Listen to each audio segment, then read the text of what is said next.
Good morning. I want to thank everyone. I really appreciate all your support. Helped me get the word out about this book. It's very exciting. It's been a lot of work. I've had a lot of help from some good friends to get it going. So I'm hoping it helps like I think it's going to. I tried to keep a lot of the fluff out of it, keep it real direct on what works. This is what I've done. This is what I first did and maybe didn't work as well. Because in the end of the day, we all have to experiment to see what works best for the situation that we're in. And I still got much more work to do to figure things out.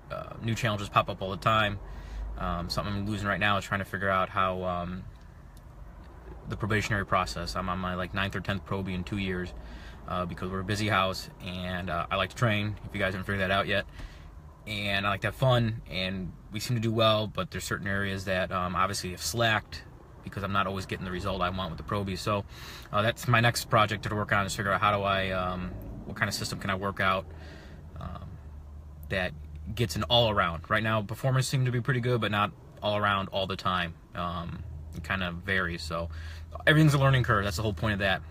But this video, I want to talk about positive versus negative, and that's first part is going to be the feedback. I'll share with you guys that positive feedback goes a lot further than your negative feedback a lot of time. I've gotten some really nice private messages from people, comments, posts, etc., and it feels really good, and I appreciate that because what you don't see are some of the negative feedback that I get for some of the stuff I do.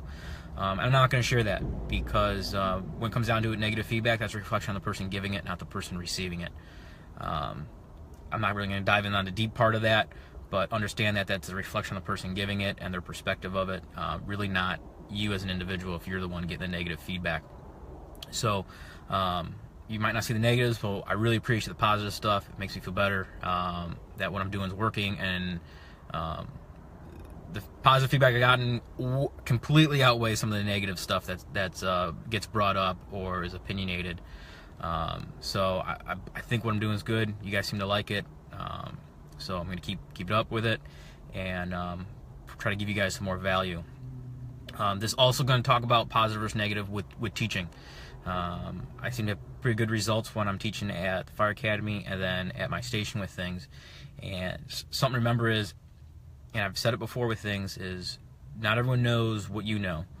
All right. I was very fortunate growing up around the fire service. I've been affiliated with the fire department since I was 16 years old. I cannot expect someone day one to know what I know after the years I've put in, and neither can you. It's really not fair to the individual. You have to understand what level they're at and go from there. Everyone's going to be different, and you need to pinpoint their base level and help them get better. As long as people are improving and getting better, it's good. They shouldn't be able, if someone can't force a door prop right away or their first fire the best.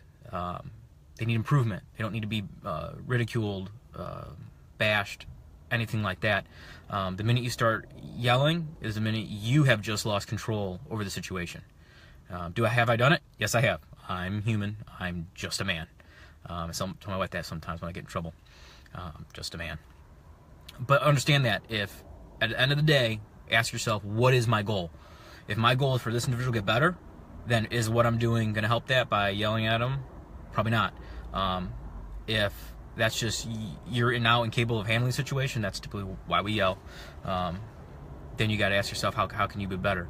If your point is to make someone feel bad and shut down, yell, because that's what you start getting. People tend to shut down, stop listening, and depending on their past experiences, aren't going to respond as well as more of your coaching and motivating and pushing them towards that right direction. It's instinctual.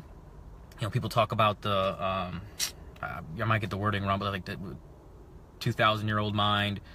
You hear that as basically our brains have not evolved enough to what goes on, if that makes sense. Is we go instinct, the fight or flight response, and that's why a lot of times we respond the way we do. If you can remove the emotion out of it, you tend to respond a little bit better. But at the end of the day, positive feedback goes a lot further than your negative feedback. If you can catch yourself doing it, great. If you continually do it, then that's on you. So hope you got something out of this. I'm actually live in Florida, so I do my yearly dermatology appointment to make sure I'm not getting too much sun. Check that out. So I got my appointment to go to, but this was kind of on my brain for some things I want to share with you guys. Also want to thank you for a lot of feedback. Anthony, good morning, and I hope you guys have a good day and weekend, and I'll probably talk to you more tomorrow. All right, have a good one, guys. Bye.